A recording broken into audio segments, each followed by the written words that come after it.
ഇപ്പം എല്ലാ നൂലുകെട്ട് പരിപാടിക്കും നെയിം റിവീലിംഗ് എന്ന് പറയുന്നത് ഒരു ചടങ്ങാണ്. അപ്പം നമ്മളും ഒട്ടും കുറയ്ക്കണ്ടെന്ന് വെച്ച് അന്നേരം അതിൻ്റെ ഭാഗമായിട്ട് കുഞ്ഞിപ്പെണ്ണിൻ്റെ പേരെഴുതുന്നതിനുള്ള ബോർഡ് നമ്മൾ അലൂമിനിയം ഫാബ്രിക്കേഷൻ കടയിൽ പോയി കട്ട് ചെയ്ത് ഇങ്ങനെ ആക്കി എടുത്തു. ഇനി അതിനകത്ത് പേരെഴുതിക്കണമായിരുന്നു. അപ്പോൾ അത് സെറ്റാക്കി എടുത്ത് അങ്ങനെ ഇതിന് രണ്ടും കൂടെ മൊത്തം 650 രൂപ. പിന്നെ നമുക്കൊരു കർട്ടൺ അത്യാവശ്യമായിട്ട് വേണമായിരുന്നു. വീട്ടിലെന്തായാലും പന്തലിടുന്നുണ്ട്. പന്തലേരെ മാമൻ്റെ അടുത്ത് പറഞ്ഞപ്പോൾ മാമനൊരു കർട്ടൺ ഇഞ്ഞു കൊണ്ടുത്തന്നു. പിന്നെ ഇച്ചിരി കയറ്, 5-6 ആണി, സൂചി, നൂല്, റിബണ് ഇങ്ങനെയുള്ള ലൊട്ടിലൊടുക്ക സാധനങ്ങളൂടെ വേണമായിരുന്നു. പിന്നെ അലങ്കാരത്തിന് വേണ്ടി ബന്ദിപ്പൂ, ഓറഞ്ചും മഞ്ഞയും ഇച്ചിരി റോസാപ്പൂവും.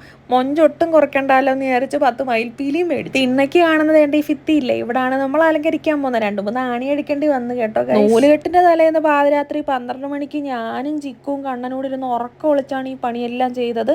1-2 മണിക്കൂർ വേണ്ടി വന്നു കേട്ടോ. പൂ ഒരുക്കാനൊക്കെ ഇച്ചിരി സമയം എടുത്ത് എല്ലാവരും ഉറക്കം തൂങ്ങിയിരുന്നാണ് ചെയ്തത്. എന്നാലും കുഴപ്പമില്ല, ഇങ്ങനെ സ്വന്തമായിട്ട് ചെയ്യുമ്പോൾ അതിലൊരു ത്രില്ലില്ലേ. ഈ ഒരു ഡെക്കറേഷൻ നമ്മൾ കായംകുളത്തുള്ളവരോട് ഡെക്കറേറ്റ് ചെയ്ത് തരാമോ എന്ന് മോഡൽ കാണിച്ച് ചോദിച്ചപ്പോൾ അവർ പറഞ്ഞ രൂപയാണ് 6500 രൂപ. അങ്ങനെ എന്തായാലും ഞങ്ങളുടെ വർക്കെല്ലാം കഴിഞ്ഞ് അതൊന്ന് വീഡിയോ എടുത്തേക്കാമെന്ന് വിചാരിച്ച് നോക്കിയപ്പോൾ രാത്രിയല്ലേ, മോർ ലൈറ്റ് റിക്കേഡെന്ന് പോലും.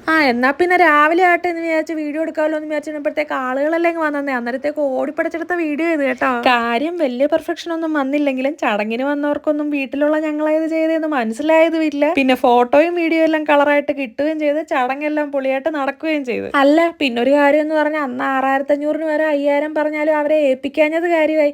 വേറൊന്നും കൊണ്ടല്ല, അതുകൊണ്ടല്ലേ നമുക്കിങ്ങനെ സ്വന്തമായിട്ട് ചെയ്യാൻ പറ്റി. അപ്പോൾ ഒരു സന്തോഷം.